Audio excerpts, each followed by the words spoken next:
I'm sorry about that. We were rudely interrupted there, and I'm not quite sure why. Yes, I was telling you about the weather here in Perth, and obviously somebody got a bit jealous. We had worse days than this during the summer.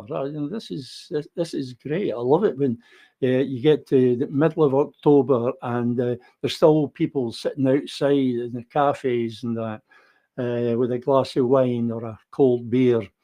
I just wish it was me. But here I am. This is my job, so I've got to do it.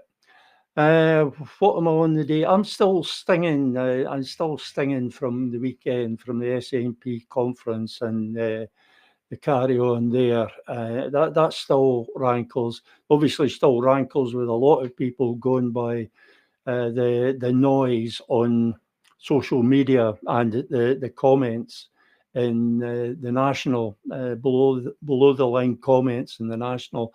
There's still there's a lot of anger and there's a lot of apologists out there as well.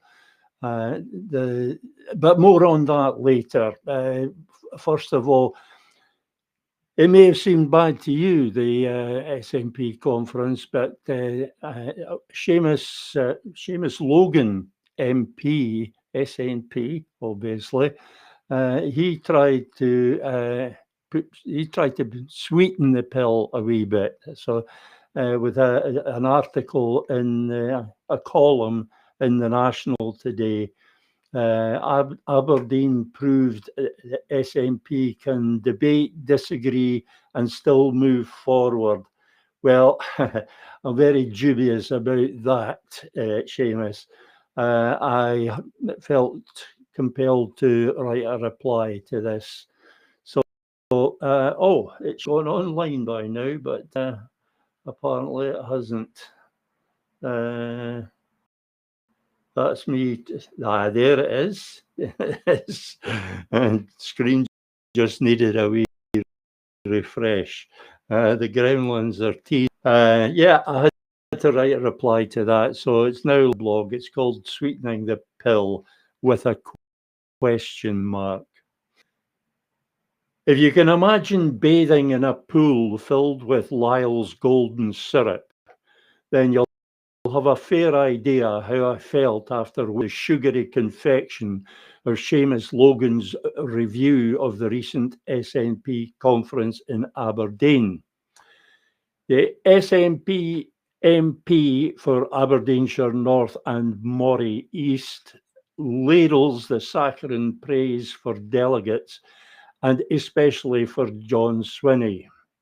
It all makes uncomfortable reading for anyone in possession of functioning critical faculties. Mine maybe not functioning so well. Among the vaunting claims made by Mr. Logan, there is this. Anyone in Aberdeen over the weekend would have seen a well-attended conference with genuine meat on the agenda over the independence strategy. Robust but respectful debate, delegates willing to unite behind what had been agreed, and a varied set of policy discussions taking place on both the conference floor and fringe. If he thought that was meat, then Seamus Logan is being seriously ripped off by his butcher. As far as the constitutional issue is concerned, the agenda was positively skeletal. The mouldering gristle of the leadership resolution was garnished with scrappy amendments meagre enough to shame a nouvelle cuisine chef. In the end, the scraps were discarded and the gristle was served in a sauce of glutinous rhetoric intended to disguise the rancidness of the dish. The real meat never made it to the menu. The Newington resolution, which, if passed, would have restored the SNP as the party of independence, was seized on submission by party operatives wearing full protective clothing, lest they be contaminated with the fresh thinking that is anathema to the party. Seamus Logan acknowledges that there are some who turn their nose up at what was finally presented, while referring to some of the ingredients of the cloying sauce concealing the revolting resolution.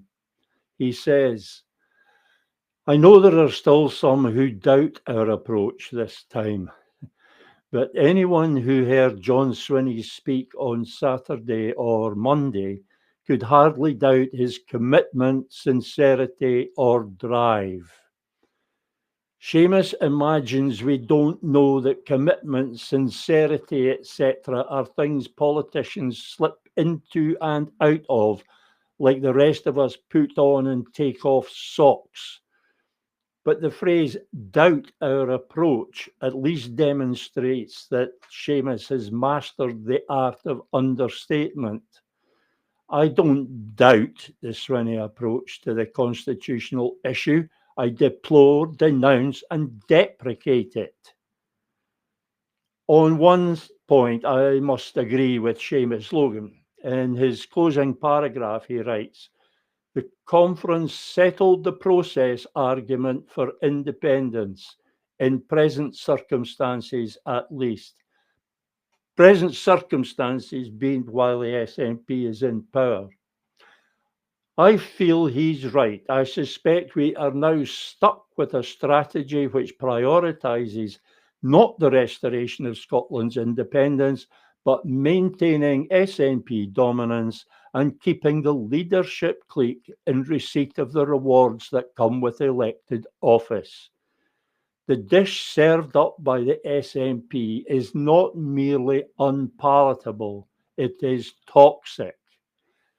This strategy was on the turn when it was first served up by Nicola Sturgeon a decade and more ago. It is a strategy based on acceptance of a subordinate status and grovelling deference to Westminster. It involves validating the British state's veto on the exercise of our right of self-determination. It means acceding to the alien doctrine of parliamentary sovereignty and denying the sovereignty of Scotland's people. The strategy is all of these poisonous things, even if it works, and it won't. Not as independence activists would hope, anyway. Even if granted, which is imaginable only with the benefit of the finest hallucinogenic compounds, the referendum John Swinney is abasing all of Scotland by begging for can never lead to the restoration of Scotland's independence. But, as I say, I fear Seamus Logan is correct. The matter of process has been settled, but it has been settled in a way that is entirely unacceptable to those who seek to preserve Scotland's distinctive political culture as well as our identity as a nation. That the people of Scotland are sovereign is both a constitutional fact and an inviolable principle. John Swinney, with the doltish acquiescence of the SNP membership, proposes to violate the principle and eradicate the fact. The SNP's betrayal of Scotland's cause is a bitter pill to swallow. Seamus Logan's revisionist review of the SNP conference seeks to sweeten that pill. But there isn't enough Lyle's golden syrup in the world to do that. Yeah, as you might gather from that, I was not mightily enamored of Seamus Logan's take on the SNP conference. It's a take that some people agree with, and some people out there think it was wonderful. and they're going about how well John Swinney spoke, and his commitment and his drive and his sincerity. I can do sincerity. I really can.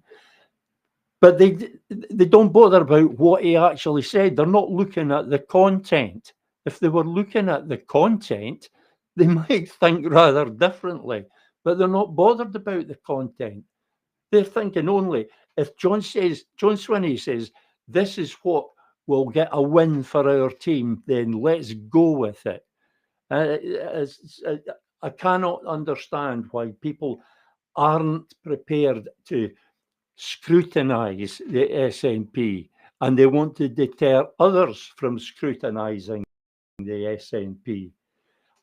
I'll come back to later.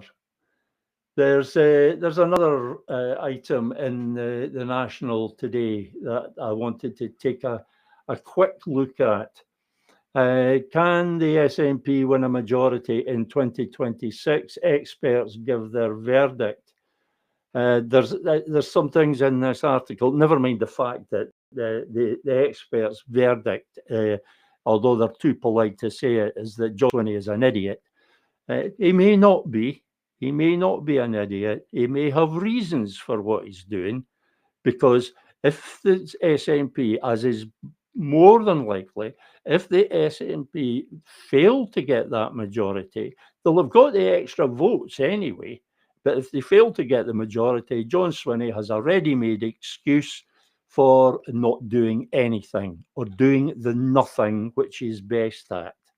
He gets another excuse for that, of course, if and when Keir Starmer tells him to not to bother him just now, to come back later.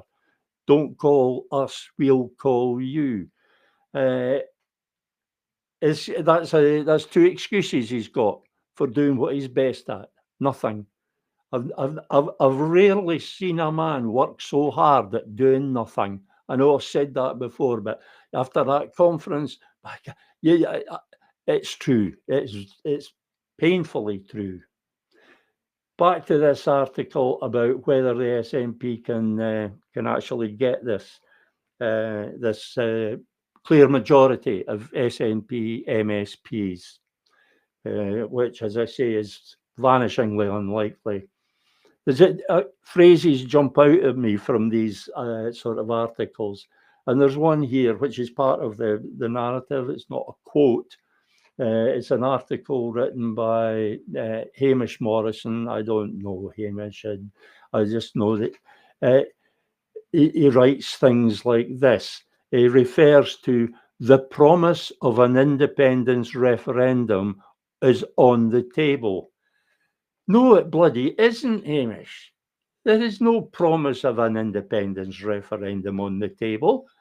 There's the promise of a Section 30 request if everybody in Scotland votes for the SNP, but only if everybody votes for the SNP. And even if that Section 30 order is granted, the referendum that arises from that is not an independence referendum. It's not about independence.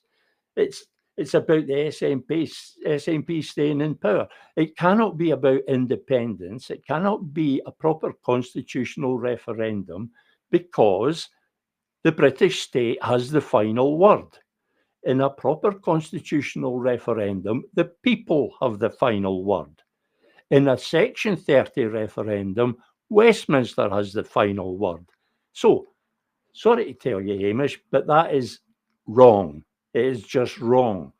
And it's important to point out that it's wrong. Excuse me one moment while I take a drink. Yeah, it's important to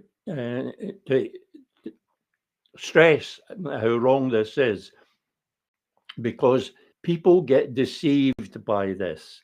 As I was saying, I think I said the other day, or I wrote in an article, I don't remember these things, but I know I either said it or I wrote it. The National, supposedly the newspaper that supports Scotland's independence campaign, the National persists in referring to, excuse me, persists in referring to John Swinney's independence strategy. He doesn't have an independence strategy. There is no independence strategy. But a lot of people out there think there is. And they continue to think that there is because, partly at least, because the National keeps telling them that there is. There is no independence strategy out there. It isn't an independence strategy. At best, it's a strategy to go grovelling to Keir Starmer, begging for permission to have a sham referendum. A sham referendum. That's all it is. It's not an independence referendum. It's not an independence strategy because it does not have independence at the end of it. It ends well short of independence. It ends if the SNP don't get the majority that John Swinney is demanding. Or it ends when Keir Starmer tells him to go away, come back later, don't call us, we'll call you. It ends long before independence. There's another point that is made in this article about how the situation is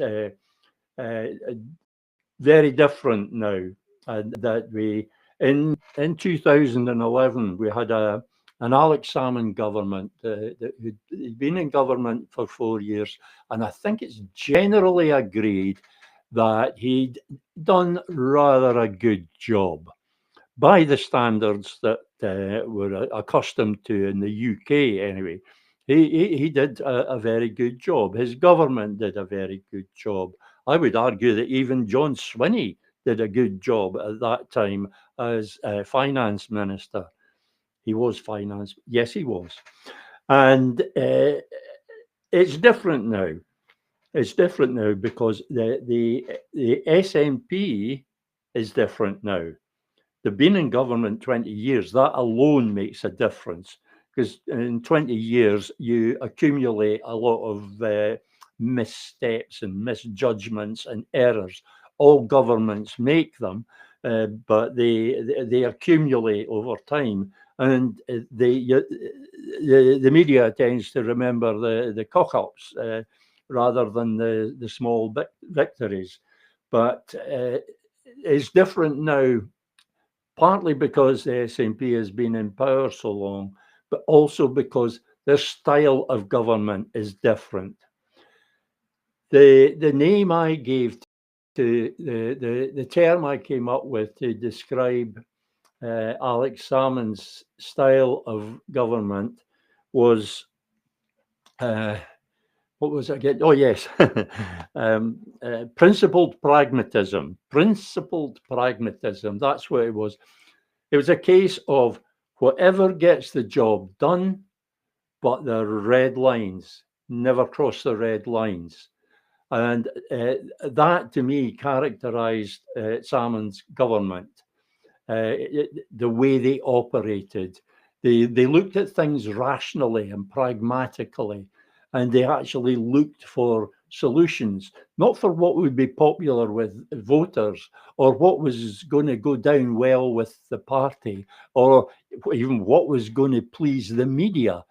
They were looking for solutions for things that actually worked, and they did a pretty good job.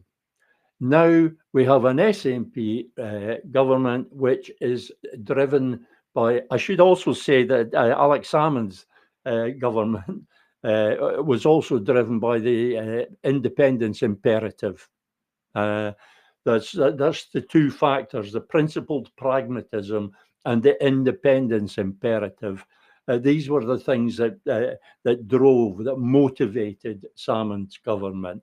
Now we have a very different SNP, which is motivated not by independence, but by the desperate need to cling to power and the trappings of power, the status, the salaries, the short money, but perhaps most of all, the status, the power. Power's addictive, and these people have got a taste of it and they want to cling to it. So the independence imperative is no longer for the SNP. It's the stay in power imperative. It's the electoral imperative and not the constitutional imperative. And the style of government is different also. It's much more driven by dogma and the internal forces of the SNP. It's much more top down. Its conference is pretty useless unless they happen to agree with the leadership. The delegates just get ignored. Don't think Alex Salmond was quite as keen on that. But it's pandering to the media, pandering to the British state. Alex Salmond maintained good relations with his opposite number in Downing Street with David Cameron because it was expedient.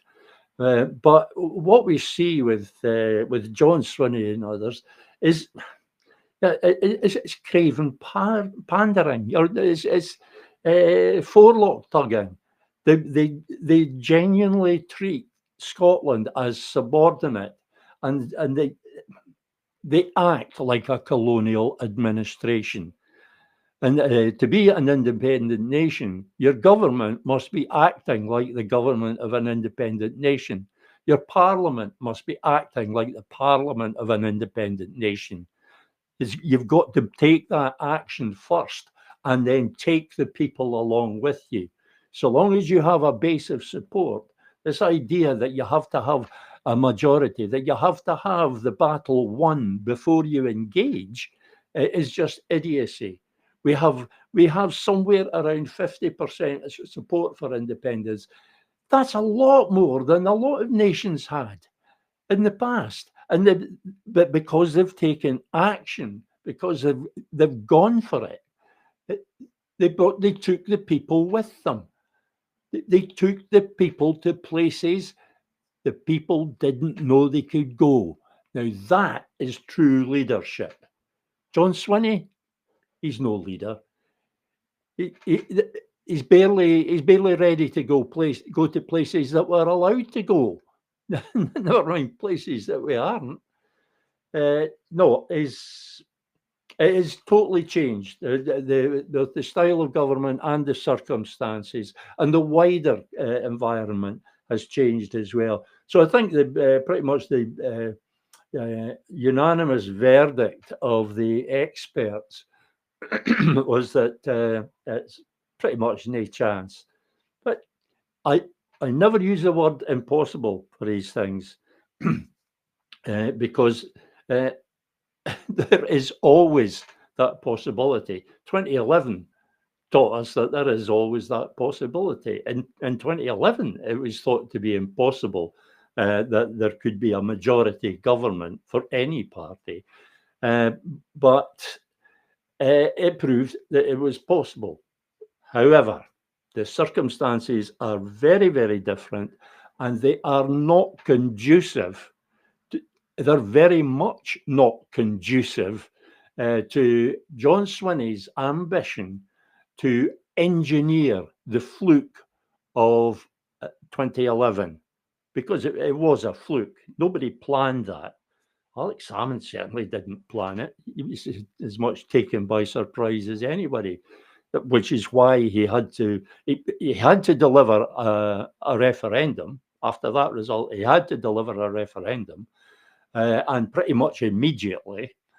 And the only way to do that was Section 30.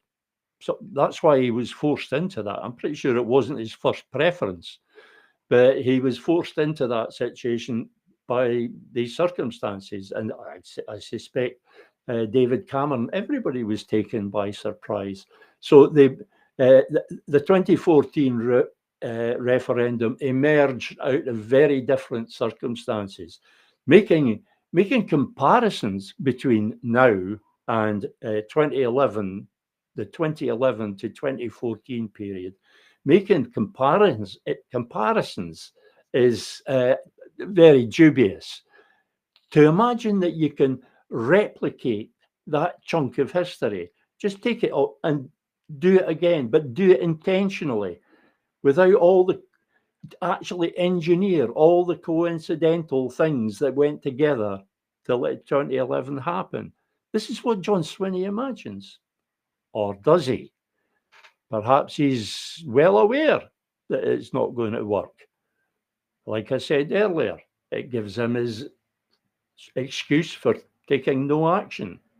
And it's entirely possible that he's looking for that excuse. And the reason he'd be looking for that excuse is that he knows full well what action is required, and he's not prepared to take it. He's not prepared to be bold. He's not prepared to seize the moment.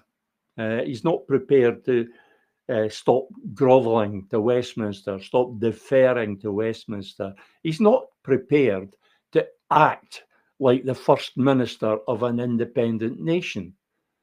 And if he's not prepared to act like that, he's never going to be the one who'll deliver independence, a term I'm not entirely enamoured of.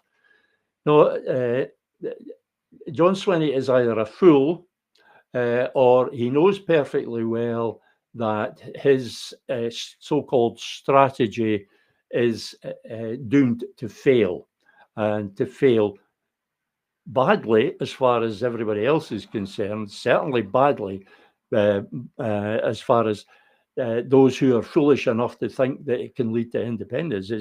They're going to get a massive disappointment, but it will fail in a way that suits John Swinney and his colleagues, because they'll have another 5 years in office, in Parliament, with the power, with the status, with the salaries, with the short money, which the SNP desperately needs. So it's entirely possible that this so-called strategy has been picked purely because it's almost bound to fail in every respect. That is why, maybe, can you think of another reason why anybody would choose to do that? Can you think of another reason why anybody would choose a strategy that is such a vanishingly remote chance of success? Why would you do that unless you wanted it to fail? No, it's the motives for these things are in there if you look for them, but you have to scrutinize. And a lot of people are just not prepared to do the scrutiny, which brings me to my third and final item for today, if you can stand it. And it's from the letters. As I've mentioned before, the letters page of the National is often the most interesting and the most irritating, because there are a lot of really stupid comments in there, but there are also some gems. And even the stupid comments can sometimes be good because they can spark a response. Sometimes it's the stupid comments from politicians or punters. Sometimes it's something really stupid that somebody has said that makes people think, because they react to it as stupid, and then they try to explain why it's stupid. And in order to do that, they have to recognize the stupidity. If their first instinct is that it's stupid, they're probably right. But then they've got to think about it to explain why it's stupid. If they're thinking about it, that's great. Huh? That's a step forward. This morning, I found a letter, a short letter from a chap called Peter D. Chain from Barbaraville, which is a place that I didn't know. It's up near Nig Bay, around Nig Bay somewhere, north of Nig Bay. Um, I'm not quite sure, but it's up there. Barbaraville is a lovely name for a town. I think since I have time, I'll read out his whole letter so that you'll know what I'm talking about when I get to my response. Excuse me one moment. My throat really doesn't enjoy these programs, these shows. This this is a letter to the National from Peter D. Chain, Barbaraville. He says, "What a sad letter from Jim Taylor in Monday's paper. I can't believe anyone desperate to see an independent Scotland would write such a letter. I'm 86 and as disappointed as anyone that progress for independence has not been quicker. But I am also realistic that until we unite and grow our support, we will defeat ourselves by bickering and splintering our movement. We just need to look at Scotland's history, and it's very plain to see that when we unite, we are strong and capable. But when there is disunity, we end up being easily defeated. I have great admiration for John Swinney and the way he is leading Scotland, not just the SNP. There is no doubt the behaviour of our Scottish Government, our First Minister, and other ministers are streets ahead of their Westminster equivalents." That's a backhanded compliment I've ever heard. As for poor Jim and his view that he is not going to vote SNP, and even worse, will try to persuade others not to, my view is that the shockingly poor turnouts at elections are a contributor factor to our lack of progress to independence. The Unionists seem to be able to get their vote out more successfully, probably because many of them are financially comfortably off. Let's hope that Jim is just stirring the pot to waken us up. Well, he stirred you up, Mr. Chain. He certainly stirred you up. There's some dreadful nonsense in there. The poor turnouts. The poor turnouts are explained by the fact that the SNP has let down the independence movement. The independence movement is staying at home. They're just not coming out. That's why there's been low turnouts and the drop in the vote for the SNP. Yes, I know it's picked up a few points lately, but it's still way down on 2015, for example, when things all started to go wrong. Anyway, I rather angry riposte to Mr. Chain. Readers of the National will be wearily accustomed to letters such as that from Peter D. Chain. Daily, both on the letters page and in comments, we are subject to a barrage of missives, berating others for criticising the SNP and pleading for unity. So long as it is on the SNP's terms. What we never see from people like Peter D. Chain is any attempt to address the content of the criticism.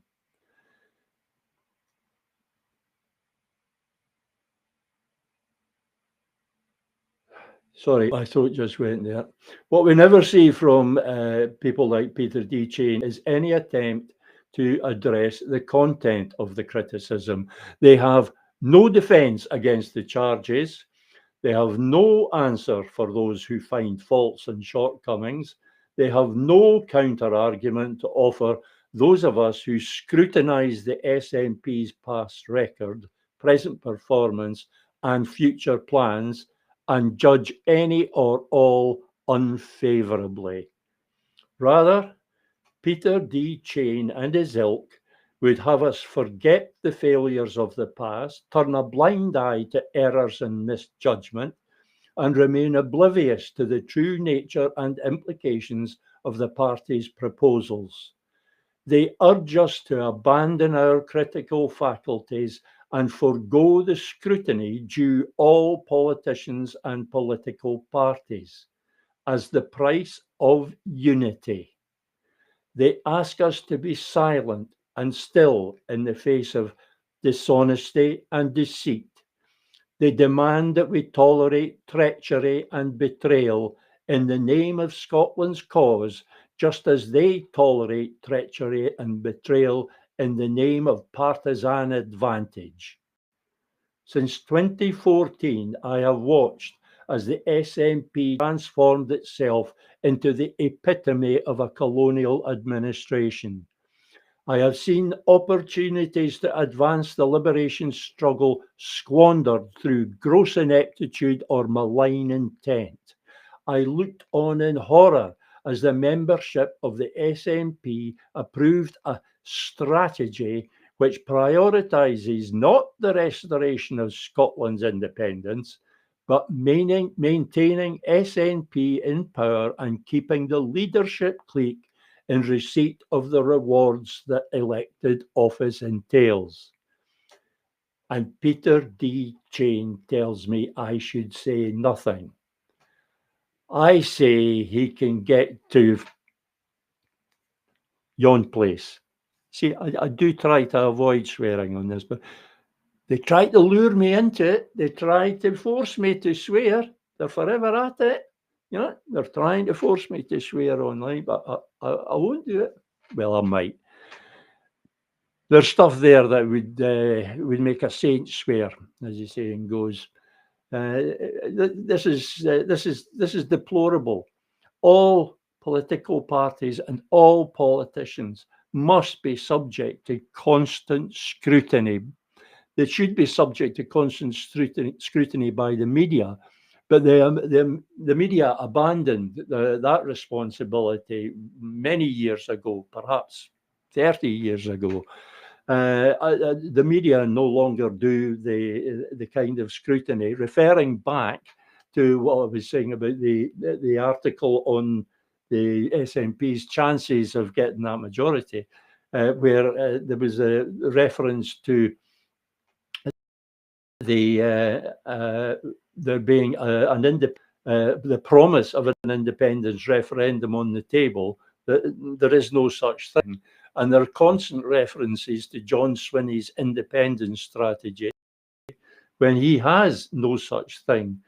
So the media are not scrutinising the politicians and the political parties. They're not even examining them. They're just parroting whatever's said. They're not. If they were scrutinising the politicians, if they were scrutinising policies and positions and proposals, they'd be saying the kind of things that I'm saying. They would, because if you examine these things, like if you examine John Swinney's proposal, you're bound to come to the conclusion that I've come to. There is no other sensible conclusion. There's no other logical conclusion. What he's proposing simply will not work. And if it does work, it's a disaster that won't work. But it starts off being a disaster for Scotland anyway, because it starts off with him requesting a Section 30 order, requesting permission to do something that we have an absolute right to do. By doing that, he is validating Westminster's veto on the exercise. He's saying that that's okay. because the right to refuse is implied in the request. You don't request something that you're going to get anyway. You request something because it's being withheld, because it's currently being refused. It is in a state of refusal at the moment, and you want to end that state of refusal. Uh, you can't request a Section 30 order without saying, well, it's okay, fully accept the Westminster's right to say no. And if you accept Westminster's right to say no, you're putting Westminster above the people of Scotland. You're accepting the doctrine of parliamentary sovereignty. You're putting Westminster above the people of Scotland. That is what John Swinney is proposing to do. Never mind the stuff about it being just to get the SNP votes and it being daft because they'll never get that majority, and daft because Keir Starmer will never grant the Section 30 order. It's not just daft; it's despicable. It is treacherous. I honestly, I see very few people online and in discussions. Very few people seem to realise this. This is a colonial mindset. They see somebody, their first minister, deferring to Westminster, and they have no objection. They don't react against it because their colonised minds think that that's okay. To the colonised mind, that is the natural order. That's the way things are, the way things always have been, and the way things should be. You can't see past it. They can't break down that barrier of the colonised mind and see John Swinney's proposal for what it actually is: treachery. I doubt actually if John Swinney sees it that way. I doubt if he even realises the implications of what he's doing. If he does, then he's a he is not a good person. If he realises the implications of what he's doing, and he's doing it anyway for the sake of getting some votes, then yeah, he goes into the ranks as one of the worst politicians ever. Because what he's playing with is Scotland's political culture and national identity, and he's just toying with it like it's worthless. So I could quite believe, however, that he doesn't understand the implications because his mind just doesn't work that way. He has the mind of a British politician.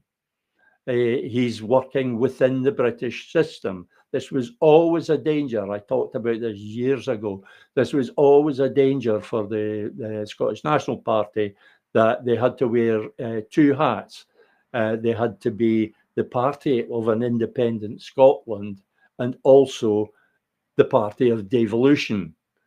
The First Minister had to be both the leader of the independence movement and the First Minister, answerable to Westminster, answerable to London. That was a very difficult position to be in, a very difficult balancing act, very difficult tightrope to walk. Alex Salmond managed it. It hasn't been managed since. None of the others have managed it, and they've fallen on the devolution side of the tightrope because it's easier. As simple as that. It's easier. Politicians are no different from anybody else. They're lazy and avaricious. They're different in that they maybe have more of a hunger for power and status, but other than that, they're lazy, and they'll take the easiest option. They'll take the easiest route, and That's what devolution is. Stick with devolution. Stick with the thing that is working, as far as John Swinney and his colleagues and the SNP, as far as they're concerned, it's working. It's working for them. It sure as hell isn't working for Scotland, but they're trying to make out it is working for Scotland. It isn't working for Scotland, because even if the SNP is making things a bit better in Scotland, it's only by using our tax money to mitigate what is being done by Westminster. So it's not that much better. It's not as good as it could be.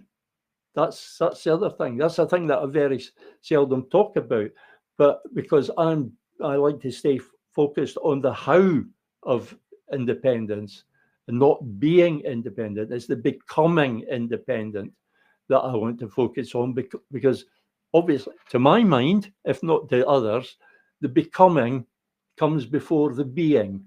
I think that's just logic at work there. So I'm more interested in the becoming, but that doesn't mean to say that I don't have a vision for what Scotland could be. I most certainly do. There are a lot of things that I'd like to see in an independent Scotland, but I don't talk about them because there's already a plethora, a myriad visions out there, a confusing mass of visions, so much so that the general public don't know what to make of it, and it's not impressing them. John Swinney's talking about building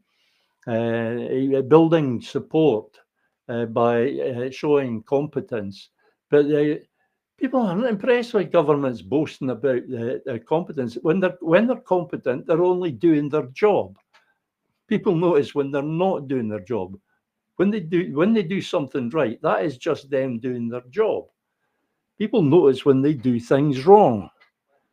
Telling people that they're going to be £10,000 a year better off, or was it £10,000 a week or £10,000 a day? It doesn't matter. Who the hell believes those kind of promises anyway? I'm 75 years old. I can't remember a time when politicians weren't promising prosperity for all just around the corner. Nobody pays any attention to those things anymore. These promises don't move people at all. What moves people, what gets people moving, is action. Action breeds action. Action breeds support. Action breeds enthusiasm. Inaction breeds nothing. And that's what we've had for the last 11 years.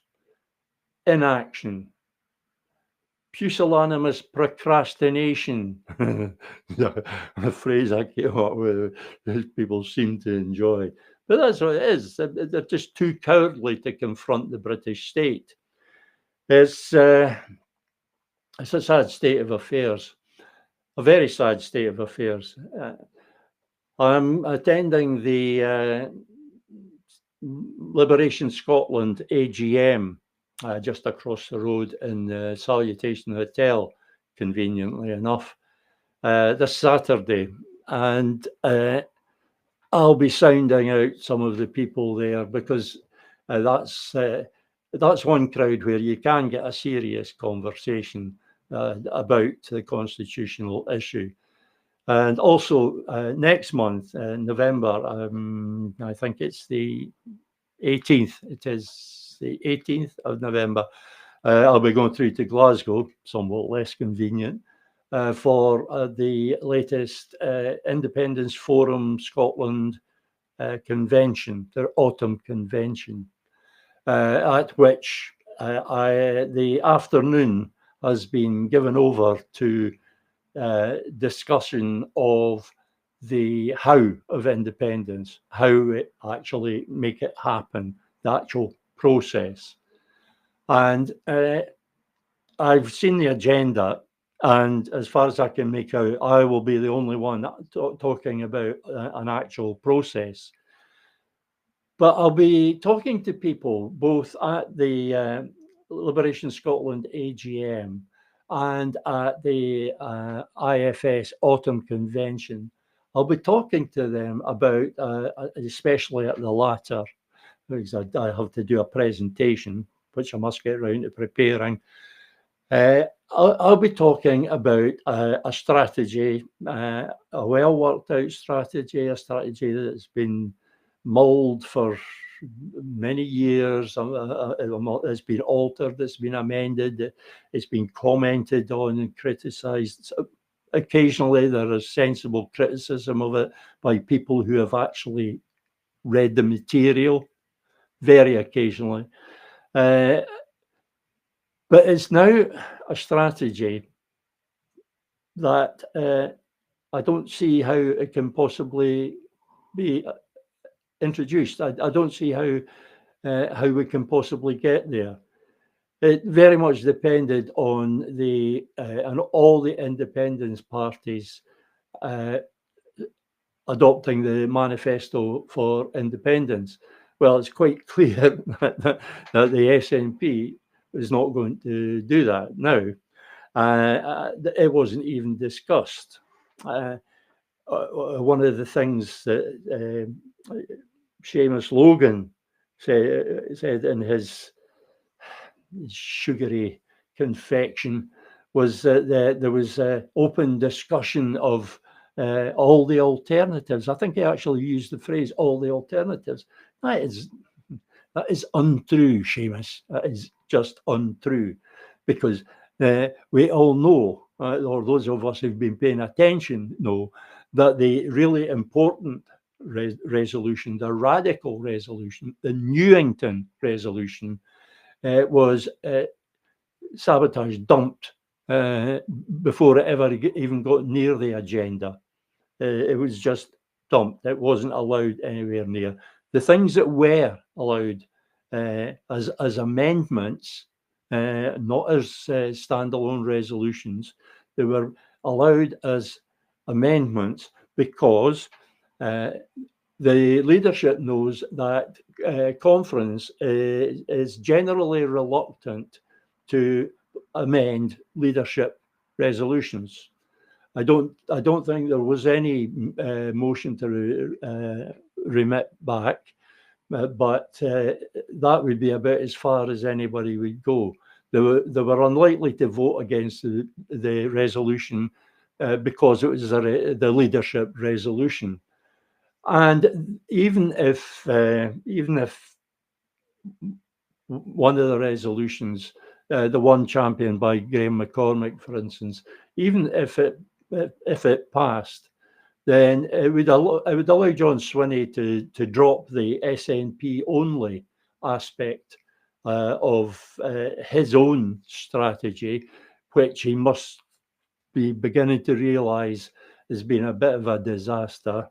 It will allow him to drop that and say, "Well, I'm following conference's instructions for once," but then just ignore the rest of it. He can pick and choose as the First Minister, as the leader of the party. He can pick and choose. He could take any pro-independence or nominally pro-independence party part of the amendment and simply ignore the rest if it had been passed. Of course, it wasn't.